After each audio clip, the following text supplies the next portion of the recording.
When you have childhood trauma, it's very easy for your brain to be attuned with knowing that somebody has negative energy or somebody's having a bad day, right? When you're used to getting put on punishment, or you're used to getting you know beaten or whatever, however you were disciplined. Everybody's disciplined different, you know and everybody develops trauma different. Everybody heals different, and everybody's perception of reality is different.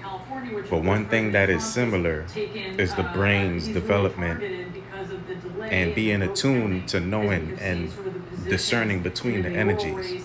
That's why a lot of people that go through trauma, and people that's sensitive and people that's autistic, they have to be cared for, because the people that care for them knows about their sensitivity and keeps them in environments that's more lighthearted, happy, colorful. So that way their brain, it doesn't put them in that place where they can see it, and their perception begins to make them imagine danger, trouble, harm. And that's when a lot of people can develop that agoraphobia, right?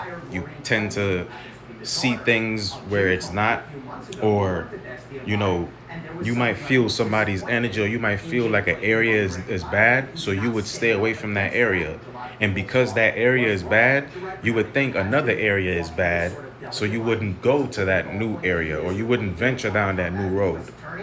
And this comes full circle with what I'm talking about with the portals and all that shit, moving forward, accepting yourself, and your spiritual self, pulling your flesh through the portal, and you blending with your higher self and all that.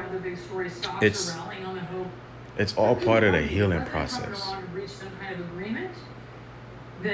because you're able to stand up for yourself. You're able to change your perception.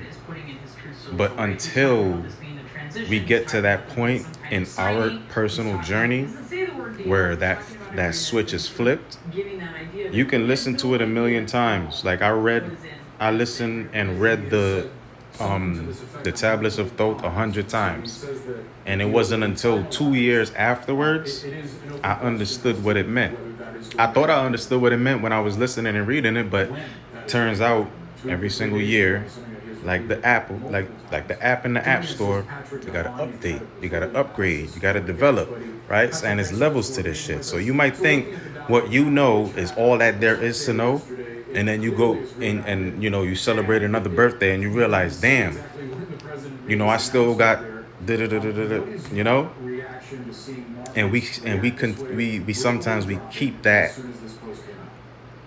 attunement and understanding energies, and sometimes to protect our peace, we just wouldn't deal with certain things, right? So you wouldn't go down that new way, because you already know that other place is dangerous. So you don't even want to waste your time and disrupt your peace trying to try anything new. But that keeps you trapped in another cage. When you think you're freed from being stressed and your peace is being disturbed, you got to kind of put yourself in the place where your peace could be disturbed, to then be proven right or wrong. And that's all, part of the joy in learning yourself and developing and becoming the best version of yourself, because you're not only teaching yourself while learning from others and the environment, you're also being seen by people you don't see watching you, because you're paying attention to what you're looking at, but other people are potentially paying attention to you as well, depending on what side of the war you're fighting on, light or dark. It's very easy to be influenced, but until you realize how much of an influence you are, it'll continue to be easy for you to be influenced.